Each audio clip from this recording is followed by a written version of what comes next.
이제 우리 하나님 말씀을 같이 살펴보시겠습니다. 하나님 말씀은 로마서 8장입니다. 로마서 8장 26절, 27절 두 구절입니다. 로마서 8장 26절, 27절 두 구절을 우리 한 목소리로 합심해서 같이 읽도록 하겠습니다. 이와 같이 성령도 우리의 연약함을 도우시나니 우리는 마땅히 기도할 바를 알지 못하나 오직 성령이 말할 수 없는 탄식으로 우리를 위하여 친히 간구하시느니라. 마음을 살피시는 이가 생각을 아시나니 이는 성령이 하나님의 뜻대로 성도를 위하여 간구하심이니라. 아멘. 인간은 참 강한 듯 하면서도 그 한없이 약한 존재라고 느껴지는 것이 그 주전 2세기경에 그리스, 페르시아, 인도에 이르는 대제국을 건설했던 알렉산더 대왕이 모기에 물려 죽었다고 하지 않습니까? 온 세계를 삼킬 듯이 기세등등하던 그 영웅 같은 알렉산더가 모기에 물려가지고 그 말라리아에 걸려 죽었다. 이게 한없이 강한 것 같지만 또 한없이 초라하고 약한 게 그게 인간이라는 것을 설명하는 대표적인 사례라고 생각을 합니다. 구약의 인물 엘리야를 봐도 저는 이 생각이 늘 그 마음에 절실한데요.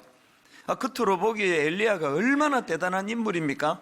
그 당시 그 절대 권력자였던 그 포악하기 짝이 없는 아합 왕에게 면전에서 내 말이 없으면 수년 동안 비도 이슬도 있지 아니하리라, 그렇게 그 면전에서 가뭄을 선언하는 거, 글쎄 우리가 너무 익숙해가지고 그건 쉽게 생각하는지 몰라도요, 지금 그 투표로 뽑은 대통령 앞에서도 함부로 뭐라고 지적을 하기가 어려운 게 현실인 걸 지금 보고 있는데, 그 절대 권력 가진 그 포악한 왕 앞에서 이렇게 도전장을 던지는 거는 이건 어지간한 담력으로는 할 수 없는 그런 모습이라고 생각을 합니다.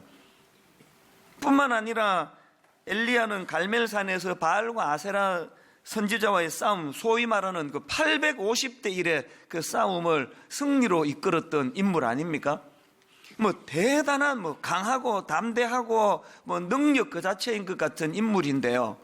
이 엘리야가 열왕기상 19장에 보면은 한순간에 마음이 무너져 가지고 그 죽기를 원하여 이르되 지금 내 생명을 거두어 가시옵소서. 요즘으로 치면 그 우울증 같은 게 와가지고 그 자살 충동을 느끼고 있는 그 영웅의 모습, 이게 인간의 이중적인 모습 아니겠습니까? 그렇게 외부의 적들을 상대해 가지고는 누구도 그 흉내도 낼 수 없는 담대함으로 맞섰던 거지만 그 내면의 그 두려움 하나도 해결하지 못하는 참 약하디 약한 모습을 보여주는 그 엘리야를 보면서 우리가 시인할 수밖에 없는 게 뭡니까? 인간은 누구나 다 약하다. 겉으로 보기에 세 보이고 강해 보이고 영웅 같은 사람일수록 그 내면은 오히려 더 약해서 이런 문제로 고뇌하는 게 인간이다. 이걸 우리가 느낄 수 있다는 것입니다. 이런 의미에서 저는 오늘 본문 로마서 8장 26절 말씀이 그 남다른 은혜로 또 인간 이해에 참 도움을 주는 말씀으로 저는 이 말씀을 받아들입니다. 이와 같이 성령도 우리의 연약함을 도우시나니 우리는 마땅히 기도할 바를 알지 못하나 오직 성령이 말할 수 없는 탄식으로 우리를 위하여 친히 간구하시느니라. 저는 이 말씀 속에요, 인간의 그 실존적인 두 가지 그 모습을 여기서 지금 담고 있다고 생각을 하는데요. 하나는요, 우리 인간은 누구나 예외 없이 다 약한 존재라는 거예요. 성령도 우리의 연약함을 도우신다잖아요. 너나 없이 약한 존재일 뿐만 아니라 두 번째로 이렇게 약하디 약한 인생이기 때문에 우리는 이런 약한 자를 도우시는 성령님이 필요하다는, 성령. 그러나 성령이 필요 없어. 이 사람은 자기를 몰라도 너무 모르는 사람이에요. 그래서 저는 이 본문 말씀이 참 의미가 있다고 생각을 하는데요. 그걸 링컨 대통령이 했던 말 중에 이런 말이 있답니다. 나는 울면 안 되기 때문에 웃는다.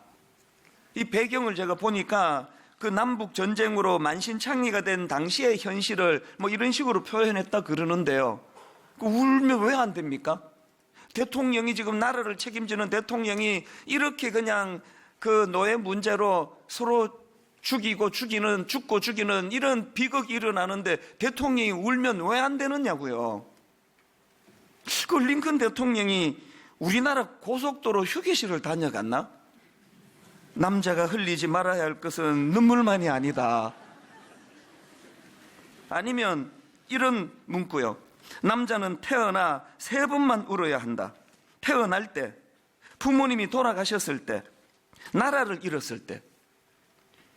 뭐 미국이고 한국이고 할 거 없이 막 계속 이런 말로 우리를 세뇌를 시켜놔가지고요.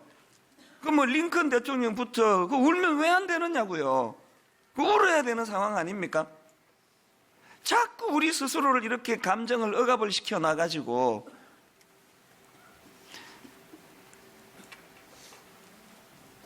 교회 와가지고는 그러지 마세요. 여러분 교회 와가지고는 뭐 아무 문제 없는 척, 뭐 센 척, 뭐 이 정도 문제 뭐나 아무 뭐 문제 없다고 그렇게 하시면 안 됩니다. 왜? 하나님께서는 우리의 연약함을 내치는 분이 아니에요. 세상 사람들처럼 이 약해 빠진 놈 그렇게 비웃으시는 분이 아니에요. 우리 약함을 이해하시는 분이에요. 그리고 또 그 약한 우리를 보듬어 주시는 성령님. 그래서 저는 이와 같이 성령도 우리의 연약함을 도우시나니 이 한 말씀이 신앙생활은 우리 마음 뼛속에 그 심어져야 될 하나님의 심정이라고 저는 생각을 합니다.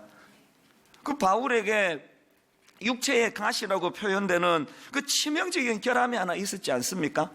얼마나 그게 괴로웠던지 고린도후서 12장 8절에 보니까 이것이 내게서 떠나가게 하기 위하여 내가 3번 죽게 간구하였더니 그 3번이라는 표현 속에 그 하나님의 그 거절하심을 알면서도 절박하게 하나님께 그 구하는 바울의 그 애절함이 그 담겨 있는 거 아닙니까? 그렇게 절박하게 그 육신의 가시를 자기를 괴롭히는 이 문제를 해결해 달라고 기도를 드리는데 하나님은 어떻게 응답하십니까? 9절에 보니까 나에게 이르시기를 내 은혜가 네게 족하다. 이게 좀 정말 이게 좀 짜증나는 말씀 아닙니까? 내가 힘들대는데 지금 하나님이 암만 하나님이지만 당사자인 내가 지금 힘들대는데 뭐 족하기는 뭐가 내가 안 족하다는데 왜 하나님 왜 그러시느냐고요. 여러분 신앙생활은요 하나님과 이런 갈등이 많습니다. 분명히 난 지금 안 괜찮은데 왜 하나님은 그러면 나에게 이르시기를 내 은혜가 네게 족하다 왜 이런 말씀을 하시느냐 그랬더니요 그 다음에 설명이 이렇습니다. 나에게 이르시기를 내 은혜가 내게 족하다. 왜? 이는 내 능력이 약한 데서 온전하여 짐이라 하신지라. 가만히 보니까요 그 약함의 문제를 풀어가는 바울의 해법과 하나님의 해법이 다른 거예요.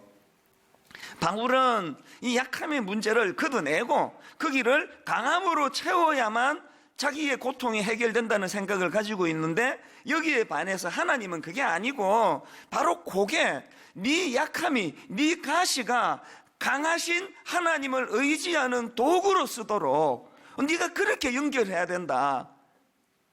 우리 신앙생활은 이 갈등이에요. 이 갈등.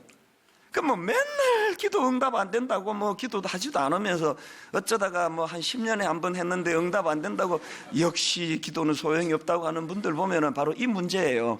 하나님은 진짜 응답하시는 거거든. 네 가시는 거 없애면 안 된다. 네가 안 그래도 이렇게 교만이 꽉 찬 놈인데 이 가시마저 없으면은 네가 어떻게 강하신 하나님을 의지하겠니? 그건 뽑으면 안 되는 가시다 그건. 이걸 발견하는 게 기도 응답이에요. 그래서 바울이 뭐라고 고백합니까? 그걸 깨달아가지고 9절 하반절에 보니까 그러므로 도리어 크게 기뻐함으로 뭘? 나의 여러 약한 것들에 대하여 자랑하니니 기도 응답 못 받은 걸 크게 기뻐하는 거예요. 내가 그러므로 도리어 크게 기뻐함으로 나의 여러 약한 것들에 대하여 자랑하리니 이는 그리스도의 능력이 내게 머물게 하려 함이라. 이제 하나님의 해법을 안 거예요. 그래서 하나님의 법칙은요 우리 안에 있는 약한 것을 제거해 주시는 슈퍼맨으로 일하시는 분이 아니라 우리 안에 연약함을 가지고 강하신 하나님을 의지하는 쪽으로, 강하신 하나님을 바라볼 수 있도록 그렇게 도우시는 분이라는 거예요. 예배 때마다 저는 여러분이 이 바울이 깨달은 이 원리, 그러므로 도리어 크게 기뻐함으로 나의 여러 약한 것들에 대하여 자랑하리니 이는 그리스도의 능력이 내게 머물게 하려 함이라. 이 원리를 깨달은 바울은 고린도후서 4장 7절입니다. 우리가 이 보배를 질그릇에 가졌으니 이는 심히 큰 능력은 하나님께 있고 우리에게 있지 아니함을 알게 하려 함이라. 자기 약한 거, 자기가 질그릇이라는 거, 자기는 깨지기 쉬운 약한 존재라는 거를 이제는 부끄러움 없이 그렇게 드러내고 있는 거예요. 뭐 링컨처럼 뭐 울면 안 되고 뭐 이런 거 얘기 안 합니다. 우리는 질그릇이기 때문에 자꾸 깨져요. 그렇게 우리를 상처 주는 저 좀 못된 인간 때문에도 상처를 받지만 이 정도에도 상처를 받는 질그릇이기 때문에 상처를 받는 거예요. 너무 그 남편만 그렇게 탓하지 마세요. 그 남편은 이 정도의 상처를 받을 줄 미처 몰랐지. 자기 아내가 그렇게 약할지 알았으면 그랬겠습니까? 상대방의 문제도 있지만요, 막 걸핏하면 상처받는 질그릇 같은 우리 자신, 이것도 인식을 해야 된다는 거예요.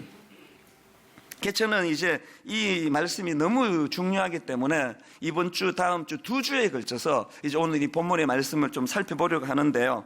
이제 오늘은 이 본문과 관련해서 이제 우리가 기억해야 될 이 2가지, 이걸 좀 집중적으로 좀 살펴보기 원합니다.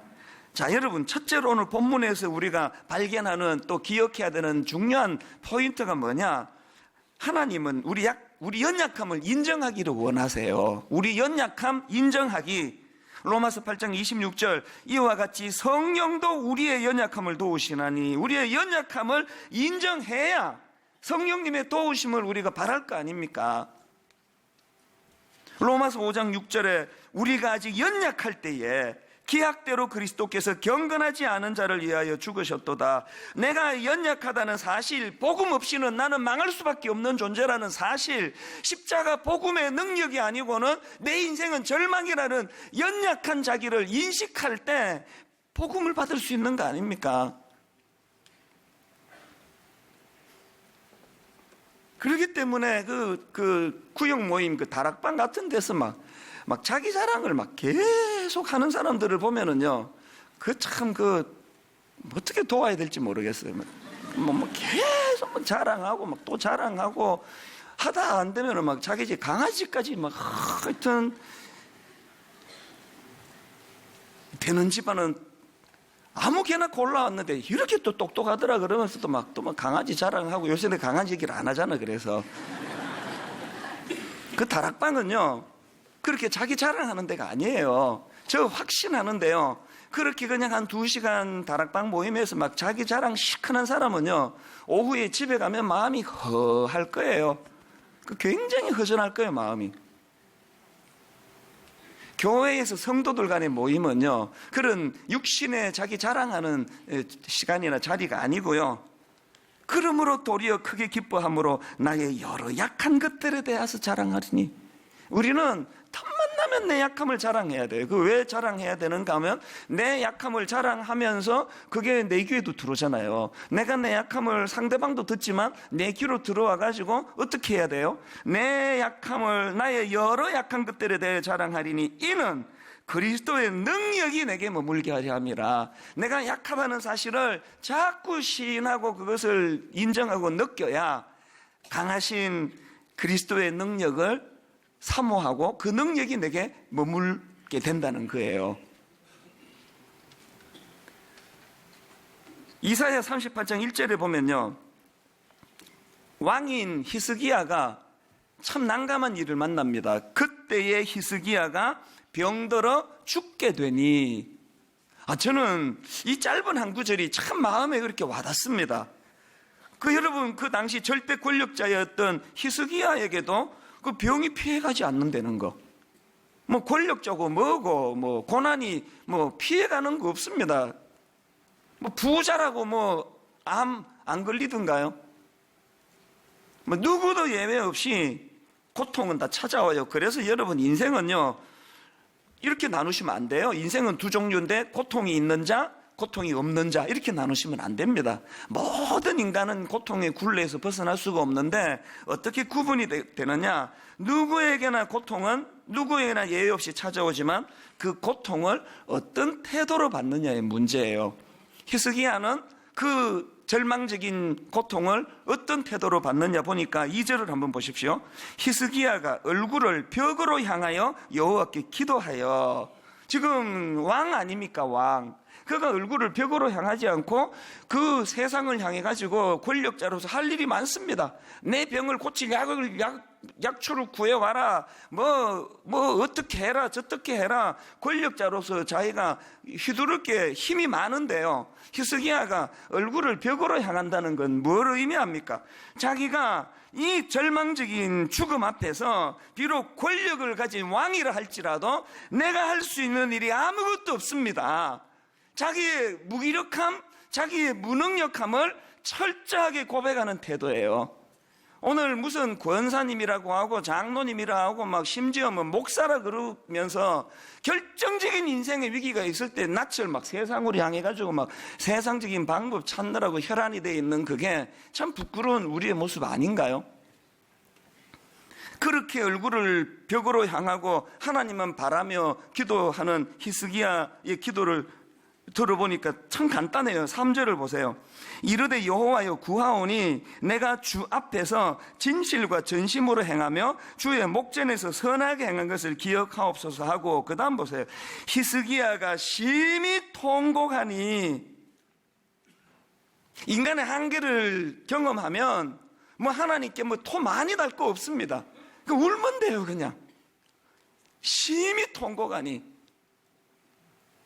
자꾸 뭐 그냥 하나님 앞에 나왔어도 뭐 센 척하고 뭐 하나님 안 도와줘도 된다는 식으로 이래갖고는 안 되는 거예요. 우는 거예요. 그래서 분당 우리 교회에서 막 크리넥스를 좀 비치해달라, 뭐 여자 화장실에 뭐를 좀 화장 지우는 뭐를 해달라, 막 초창기에는 숫자가 많지 않을 때는 그런 요구들이 많았는데요. 뭐 안 해주니까 자기들이 다 갖고 오기는 갖고 오더라고요. 교회 올 때 이거 화장지 갖고 오는 거 좋은 일이에요. 감정에 들떠라는 말이 아니고요. 이 인생의 엿새 동안 참 세상에 어디 의지할 데 없어 억제됐던 내 상한 마음을 하나님 앞에 나와서 히스기야처럼 통곡하라는 뜻이에요. 그냥 우는 거예요. 애 키우는 분은 다 아실 거예요. 학교 갔다 오는데 울고 와요. 그 한마디에 다 해결되는 거예요. 뭐 말 필요 없습니다. 뭔 일 있니? 엄마는 학교 가자.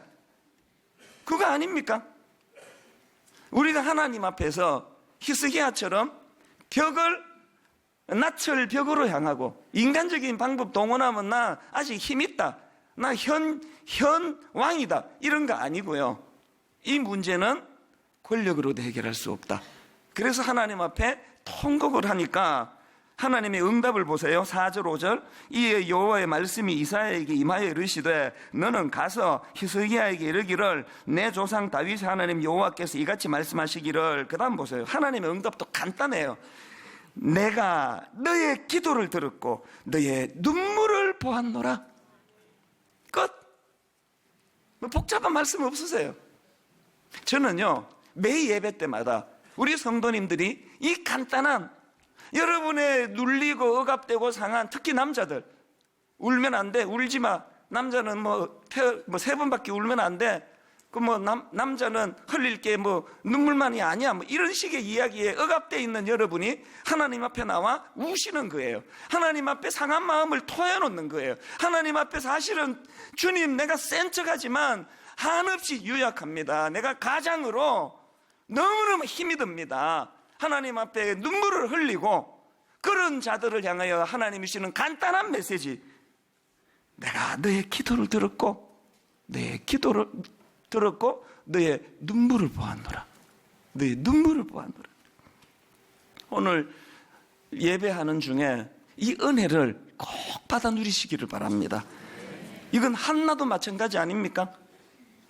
여자로서 지금 그 라이벌 분인나라는 여자란 그 민감한 지금 상황인데 그 여자는 그냥 애를 쑥쑥 낳았는데 불임, 난임, 아기가 안 생기는 거예요. 이 평상시에도 아기를 원하는데 아기가 안 생기면 마음이 참 다 쓰이는 게 그 여성의 본능인데, 지금 그 라이벌 버닌나가 얼마나 자기를 조롱하고 비웃고 그냥 여자로서 그 자존심을 짓밟아 버리는데, 한나가 그 어떤 상황이에요? 그런 절망적인 상황에서 한나가 어떤 태도를 취하나 보니까 사무엘상 1장 10절에 한나가 마음이 괴로워서 여호와께 기도하고 통곡하며 히스기야와 똑같은 방식을 취하네요. 그리고 15절에 보니까 한나가 대답하여 이르되 내 주여 그렇지 아니하니이다. 나는 마음이 슬픈 여자라. 포도주나 독주를 마신 것이 아니요 여호와 앞에 내 심정을 통한 것뿐이오니. 지금 여기서 보니까 한나가 기도를 대조하는데 포도주나 독주를 마신 게 아니요라는 말을 하잖아요.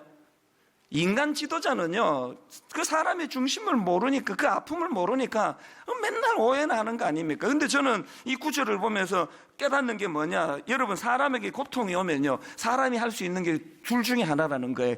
포도주나 독주를 마시거나 하나님께 울고 기도하거나. 포도주나 독주제 안 마셔봐서 모르겠지만 그거 마셔도 뭐 좋은가 보죠. 그 포도주나 독주를 마시면 잠깐 있는 그 고통은 있는, 뭐 약효는 있는 것 같아요. 그런데 그게 은발의 오줌 누기 아닙니까? 포도주나 독주를 마시고 잠깐 현실의 고통을 잊어보려고 했다가 그 깨어났을 때의 그 절망적인 마음, 저 태어나서 한 번 경험이 있습니다. 대학교 1학년 때 난 예수 믿는 사람이라고 난 술 안 마신다고 근데 그렇게 선포하는데 막 친구들이 계속 그런 데만 데리고 다니면서 너 한 잔만 마셔라, 너 이거 먹다가 안 죽는다고 막, 또 예수 믿는데 니도 나 전도해야 될 거 아니냐, 나 술 먹으면 교회 따라갈게, 막 계속 이런 식으로 저를 그 약을 올리고 괴롭혀가지고, 또 제가 또 다혈질 열받아가지고 마시마 그러면서 이제 막 그날 막 엄청 막 소주를요, 우리 어머니 아직도 모르시는데 막 엄청 들이마셨더니요, 막 이제 필름이 막 끊어지는 거예요. 화장실에 갔는데 또 기억이 또 드러누워 있고, 내 친구가 또 자기 집으로 데리고 가고 이렇게 이제 필름이 다 끊어져 가지고 그 다음날 아침에 깨보니까 막 머리가 깨질 듯이 아프더라고요. 그래서 이게 포도주나 독주는 마시면 안 되는구나. 그래서 그날 이후로 내가 술을 딱 끊었고 한 방울도 안 마셔. 그날 이후로 제가 발견한 게 뭐냐, 기분 좋게 마신 소주가요, 깨니까 더 힘들더라고요. 뭐 머리 아프고 뭐.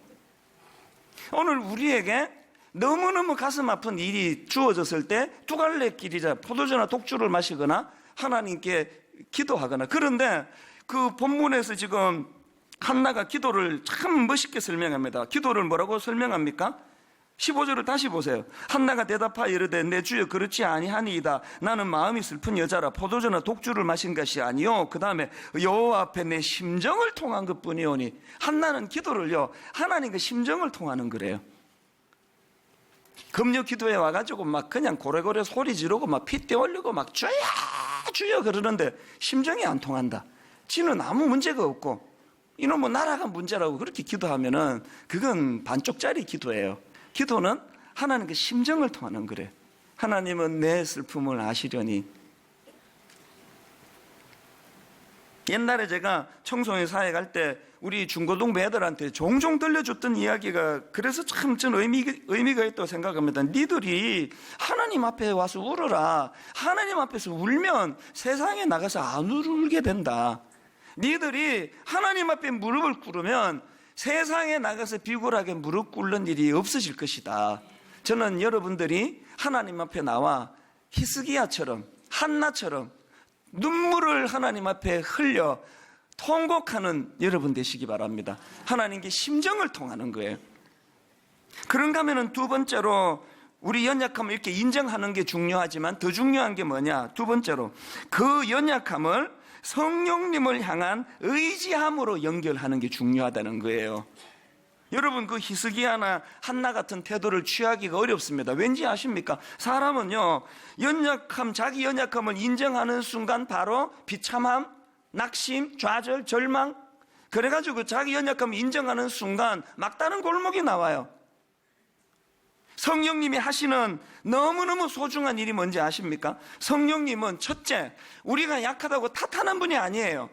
그리고 더 중요한 성령님의 역할, 둘째, 성령님은 우리가 약하다고 낙심할 때 그거를 절망으로 빠지지 않도록 그거를 오히려 성령님 의지하여 희망을 가지는 쪽으로 연결해 주시는 분이 성령님이라는 거예요. 이와 같이 성령도 우리의 연약함을 도우시나니 내 이 초라한 현실을 정직하게 직시함으로 그래서 성령님을 의지하게 만드는 도구가 되게 안 되는 거예요.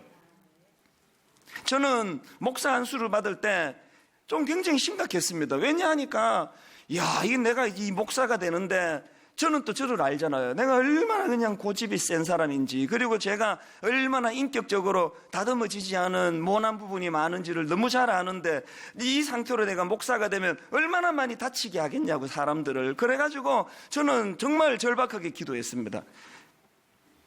저희 아버지가 금식 기도하다가 돌아가셨기 때문에 저는 트라우마가 있어가지고 어지간하면 나 금식 안 해요. 나 그냥 기도해요.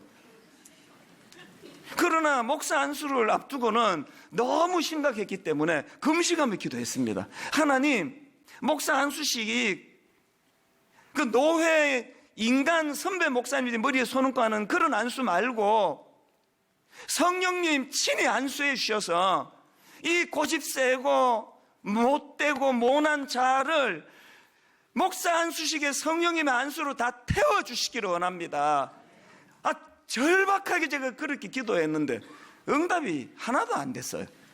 여러분 다 아시잖아요. 고집 여전히 세고 저 때문에 상처받는 분들이 잊혀질 만하면 나와요. 우리 교회에 저한테 상처받아서 떠난 분들이 계세요. 떠난 분들이. 그런 일을 겪으면은 억장이 무너져요. 그 상처받은 성도들을 치유하라고 일을 세웠는데 그 멀쩡한 성도를 이렇게 상처를 줘가지고 교회를 떠나게 만들면 되느냐고 제 양심이 잠을 이루지 못하게 해요. 그래서 저는 하나님이 너무 원망스러운 거예요. 내 이럴 줄 알고 내가 금식하며 기도한 거 아니냐고. 내가 내 이 자아를 태워달라고 성령님이 그날 안수해 주셔가지고 인간들 그런 안수식 말고 친히 성령님이 안수, 목사님들이 절차적으로 손을 얹는 이것도 중요하지만 성령님이 나를 다 안수해 주셔가지고 그 내 못된 자아를 태워달라 그랬는데 왜 그 기도를 응답한 이 나쁜 기도입니까? 이게 내 정욕을 위해서 구하는 겁니까? 이게 여러분들이 가끔 저한테 상처받으면 저 탓하지 마세요. 그거 내 잘못 아니에요. 근데 이럴 줄 알고 내가 기도했다니까요. 기도했는데 안 들어주시는 분이 잘못한 거지. 하긴 너무 하나님이 원망스러워서 사실 어느 새벽에요, 이런 섭섭한 마음을 가지고 있는 저에게 왜 그랬는지를 깨우쳐 주시는 깨달음을 주셨는데 그날 제가 많이 울었습니다.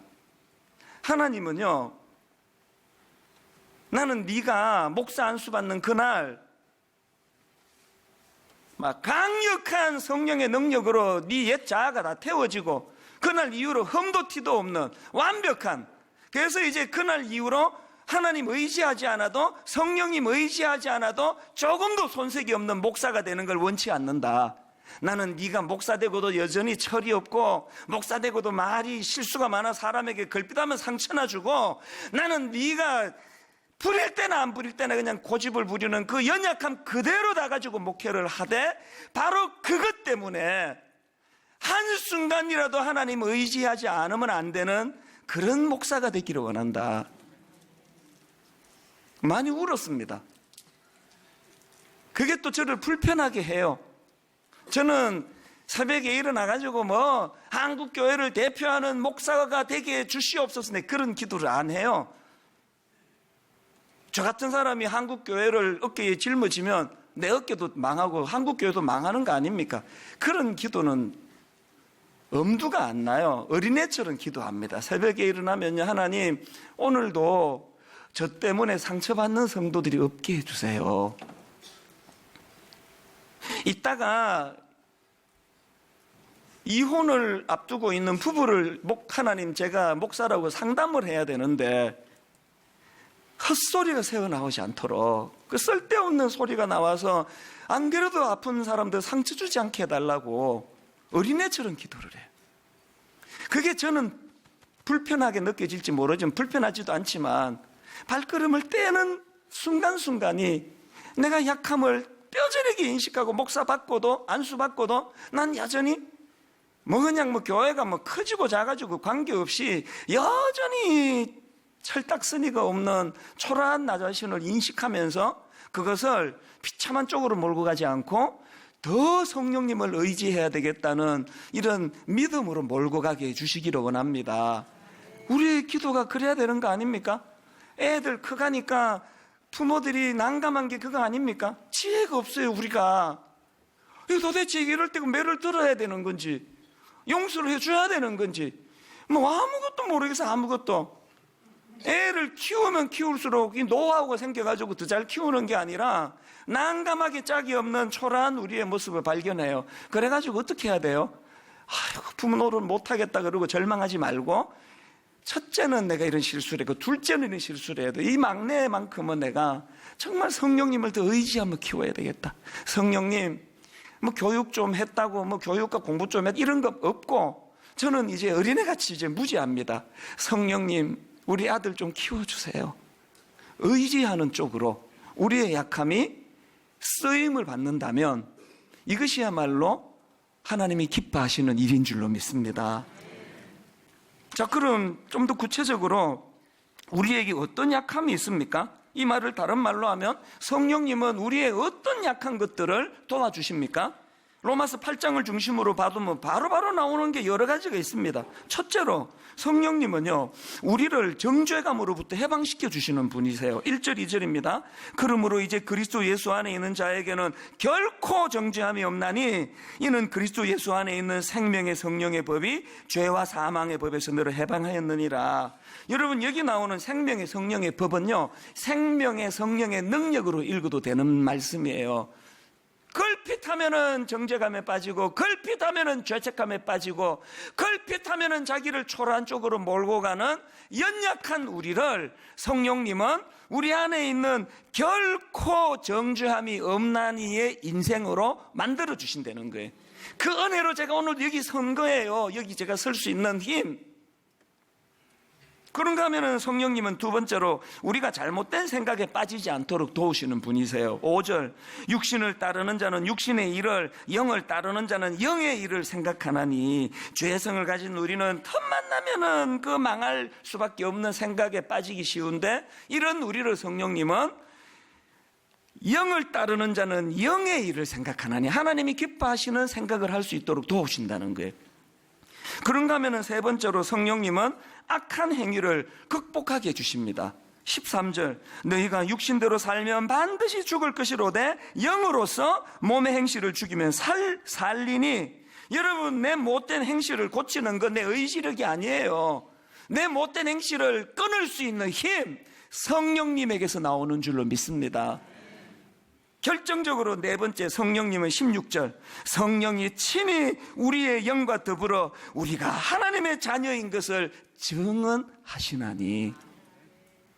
그래서 15절에 보니까 너희는 다시 무서워하는 종의 영을 받지 아니하고 양자의 영을 받았으므로 우리가 아빠 아버지라고 부르짖느니라.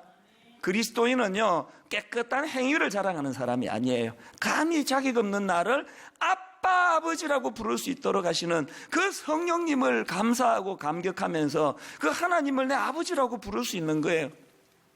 그래서 존 스토트 목사님은 이런 말을 했습니다. 그리스도인의 삶은 본질적으로 성령 안에서 사는 삶이다. 다시 말하면 성령에 의해 생기를 띠고 유지되며 인도되고 풍요롭게 되는 삶인 것이다. 성령이 없이는 참된 그리스도인의 제자도는 생각할 수도 없고 사실상 불가능하다. 성령님은 우리 인생의 가이드가 되시는 줄 믿으시기를 바랍니다. 바로 어제예요. 어제 제가 우연히 그 기독교 신문을 제가 봤는데요, 참 성령님의 일하시면 이렇게 늘 오묘막측해요. 이게 하필 또 왜 어제 제가 그걸 보게 됐느냐. 아틀란타에 있는 어느 교회를 이제 소개하는 신문 기사였는데, 보니까 그 교회를 제가 안식월 때 지난 1월 달에 다녀간 교회예요. SOS가 온 거예요. 그 아틀란타에 그 이번 안식월 때 제가 간 그 교회는요, 아틀란타 지역의 사람들은 다 아는 교회예요. 그 지역을 그 리딩하는 그런 막 부흥하는 교회예요. 저도 오래전부터 그 교회의 부흥 소식을 들었었는데요, 가슴 아픈 일이 벌어졌습니다.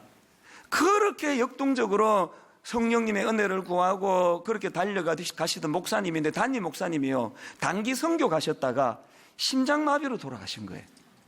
심장마비는 예고가 없는 거 아닙니까? 교회적으로 성도님들이 아무 준비가 안 된 거 아닙니까? 너무너무 멀쩡하시던 목사님이 갑자기 돌아가셨다는 거예요. 그래가지고 지금 후임은 아직 안 정해져 있고 교회적으로 너무 마음이 아픈 상태라서 목사님 오셔가지고 좀 그렇게 말씀을 좀 전해주시라고. 그래서 제가 이제 안식 올 때 간 거예요. 공교롭게도 또 이제 저를 이제 대접한다고 그 담임 목사님실이 이제 돌아가셔서 비어 있으니까 거기를 또 쓰라는 거예요. 그래서 제가 거기를 대기실로 앉아 있으니까 그 돌아가신 그 담임 목사님의 채취가 느껴지는 것 같아요. 책도 그대로 있고 그분이 뭘 관심을 가지신 리더십에 대한 책도 많고 참 많은 생각을 하고 대기했다가 첫날 저녁이에요. 첫날 저녁에 제가 이제 집회를 인도하려고 이제 앞에 여기 앉아 있는데 찬양을 하지 않습니까? 찬양 인도하는 목사님이 아주 힘있게 찬양을 하는데요. 그 부르는 찬양 하나에 내 마음이 이렇게 탁 무너져 버렸어요. 우리도 잘 부르는 찬양 아닙니까? 주여 우린 연약합니다. 지난주에도 우리가 불렀잖아요. 그 뭐 담임 목사 이렇게 멀쩡히 그냥 건강하고 뭐 아무 일 없고 이런 우리가 부르면 좀 문학이에요. 주여 우리 연약합니다. 우린 오늘을 힘겨워합니다. 주 뜻 이루며 살기엔 부족합니다. 우린 연약합니다. 이거는요 너무너무 아름다운 가사 아닙니까? 그런데 제가 그 교회 상황을 알고 그 담임 목사님 서재에 제가 머물다가 나와서 앉아서 찬양을 부르는데 억장이 무너지는 거예요. 주여 우리 연약합니다. 그 다음 가사 우린 오늘을 힘겨워합니다. 막 그 교회의 상황이 막 뚝뚝 묻어나는 거예요. 3일 내내 부흥이 하는데 막 새벽에도 우시고 막 저녁에도 우시고 뭐 많이 우시더라고요. 목자 잃은 양의 심정이 그런 것 같아요. 그렇게 하고 제가 한국으로 돌아왔는데 어제 그 기사를 본 거예요. 그 교회 기사를. 그 교회가 이번이 40주년이래요. 그 눈에 확 들어오는 한 대목이 있는데 한번 들어보세요. 교회는 작년 믿음의 거목이던 담임 목사가 소천하면서 위기를 맞기도 했지만 사랑과 헌신으로 각자의 자리에서 제 몫을 해나가며 그 다음 따옴표 해가지고 위기는 하나님보다 크지 않았다는 은혜의 시간으로 이겨내고 있다. 어제 이 한마디가 이렇게 전율을 주는 거예요. 따옴표 해온 이 말, 위기는 하나님보다 크지 않았다. 제가 전율을 느낀 거는요, 오늘 내가 성령님의 인하심 내서 설교 준비를 하고 있는데 하나님이 제게 주시는 지침이 뭐예요? 성령님을 논리나 이론으로 푸는 것도 중요하지만 실제 오늘 이 시간에 실제 역사하는 사건이라는 게 능력이라는 거예요. 오늘 여러분 가정에 어떤 위기를 만납니까? 그렇게 믿었던 가장이 실직을 당하거나 건강을 잃거나 혹은 여러분이 그렇게 믿었던 아들이 사춘기를 심하게 하고 꿈꾸지 못했던 아픔이 찾아오면은 이 고백을 할 때예요. 위기는 하나님보다 크지 않음을 오늘 내가 보여드리겠습니다. 위기는 하나님보다 크지 않습니다. 나머지 다음 주일 계속 하기로 하고요.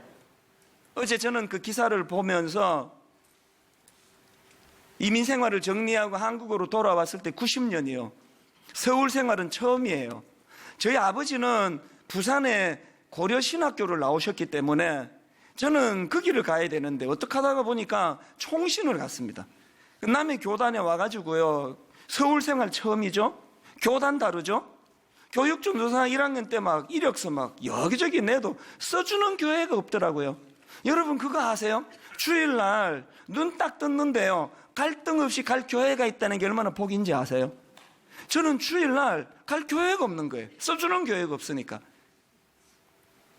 너무너무 마음이 외롭고 힘들던 어느 날 내 친구 유일하게 서울의 신혼부부 그 송파의 반지하에 살던 제 친구가 자기 집에 와 있으라고 금, 토, 주일 그 3일을 와 있으라 그래가지고 갔는데요. 죽을 것 같더라고요. 너무 외로워가지고.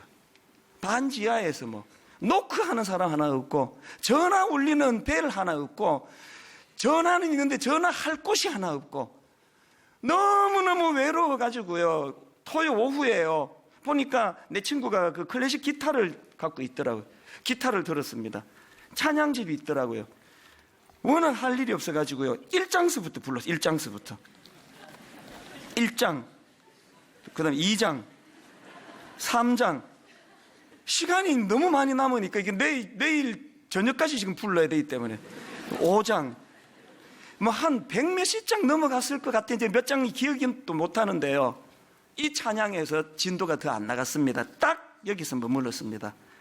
당신이 지쳐서 기도할 수 없고 눈물이 빗물처럼 흘러내릴 때, 후렴 가사를 이렇게 불렀어요. 당연히 누군가 널 위하여 누군가 기도하네.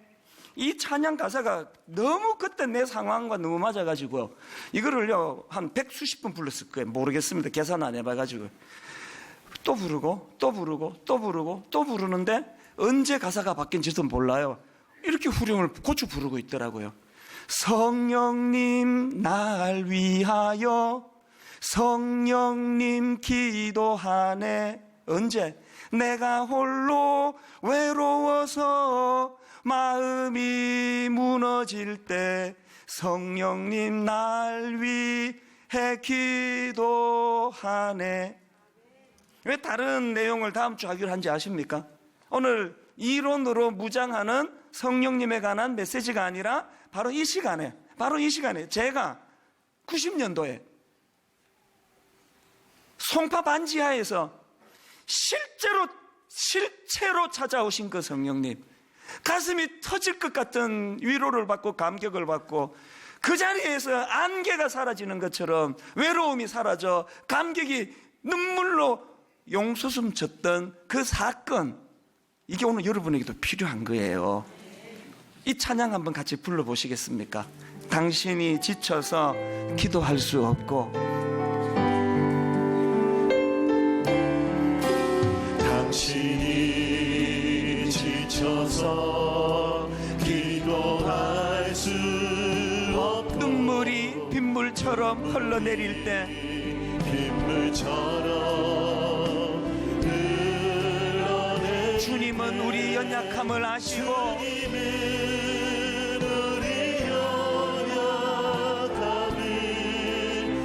사랑으로 인도하시네. 여러분, 우리 주님이 인도해 주시는 걸음걸음, 누군가 널 위하여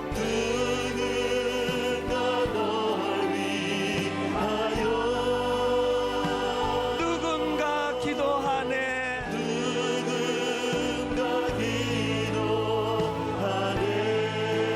내가 홀로 외로워서 마음이 무너질 때 누군가 널 위해 기도하네. 2절은 가사가 이렇게 시작합니다. 당신이 외로이 홀로 남았을 때, 이렇게 사람이 많은데 텅 빈 들판에 서 있는 것 같은 그 아픔이요, 당신은 누구에게 위로를 얻나? 여러분이 사실을 기억하셔야 합니다. 주님은 우리 상한 마음을 아시고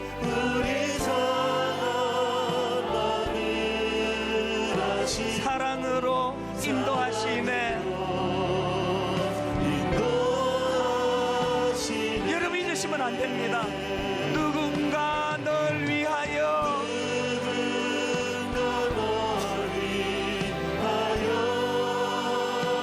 누군가 기도하네.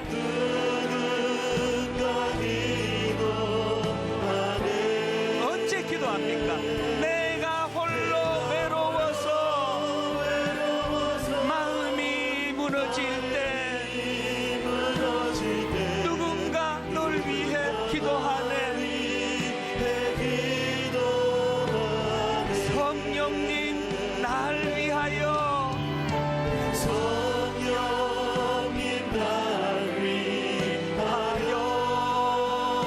성령님 기도하네.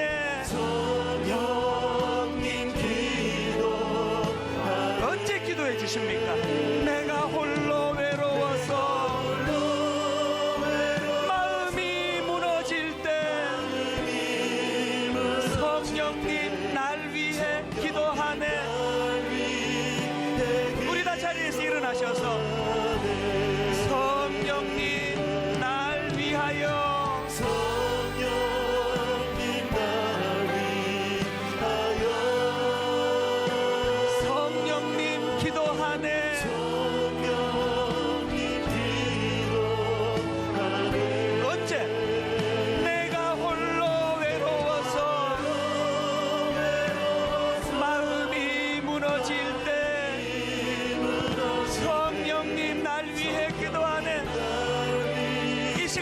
앞에 상한 마음을 가지고 기도하시고 우리 한 번 더 성령님 날 위하여 살아계신 하나님 아버지,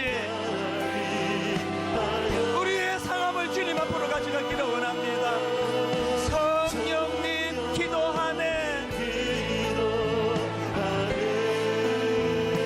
내가 홀로 외로워서 마음이 무너질 때 성령님 날 위해 기도하네. 우리 한 목소리로 통성으로 같이 기도하시겠습니다. 살아계신 하나님 아버지, 우리는 약합니다. 우리 모두는 다 연약합니다. 아버지, 강한 척하고 살아가지만 우리 모두가 다 연약합니다. 하나님은 우리가 그것을 시인하기를 원하십니다. 하나님, 우리의 연약함을 고백합니다. 약해서 마음이 무너지고 약해서 눈물 흘리는 우리의 약함을 고백하기 원합니다. 우리가 약함을 주님 앞에 고백할 때 하나님, 우리의 약함이 성령님의 도우심으로 연결되기를 원합니다. 우리의 약함으로 성령님이 우리를 도와주시는 분임을 인정하고 시인하는 것으로 연결되기를 원합니다. 하나님, 마음이 무너지고 내 주변에 아무도 내 편이 되어주는 사람이 없어 고독한 시간에 고독한 자리에 빠질 때 성령님 우리를, 약한 우리를 붙잡아 주시는 성령님을 경험하는 통로가 되게 하여 주시옵소서. 우리를 위해서 간구하시는 주님의 은혜를 구합니다. 우리는 약하지만 전능하신 하나님, 우리를 포기하지 않으시는 그 크신 사랑과 은혜가 우리를 붙잡고 있음을 감사를 드립니다. 말할 수 없는 탄식으로 우리를 위해서 간구하시는 주님, 이 시간 우리의 마음을 열어 우리를 향해서 간구하시는 주의 영성을 듣게 하여 주시옵소서. 오 주님, 그렇게 인도하신 주님의 은혜에 감사합니다. 오늘 우리를 새롭게 하시는 주님 감사합니다. 이와 같이 성령도 우리의 연약함을 도우시나니 우리는 마땅히 기도할 바를 알지 못하나 오직 성령이 말할 수 없는 탄식으로 우리를 위하여 친히 간구하시느니라. 오늘 하나님, 이 말씀이 우리 심령에 실제 역사하는 사건이 되게 하시고 이번 한 주간 외롭고 낙심이 되고 오해받는 그 삶의 현장에서, 그래서 처절하게 나의 약함이 드러나는 그 현장에서, 그래서 강하신 성령님을 의지해야 되겠다는 믿음이 작동이 되도록 인도하여 주시옵소서. 이번 한 주간 약한 우리를 도우시는 성령님을 삶의 현장에서 체험하는 귀하고 복된 한 주간이 되게 하여 주시옵소서. 우리 주 예수 그리스도의 은혜와 하나님 아버지의 다함없는 사랑과 성령님의 감동, 감화, 위로교통 충만하심의 역사가 나의 약함을 정직하게 고백하고 약할 때 강함 주시는 하나님 은혜, 우리를 십자가 앞으로 인도해 주시는 성령님의 은혜를 기억하며 그분 의지하며 그렇게 살아가기로 다짐하며 예배하는 모든 주의 자녀들 머리 위에 지금부터 영원토록 함께 하시기를 간절히 축원하옵나이다. 아멘.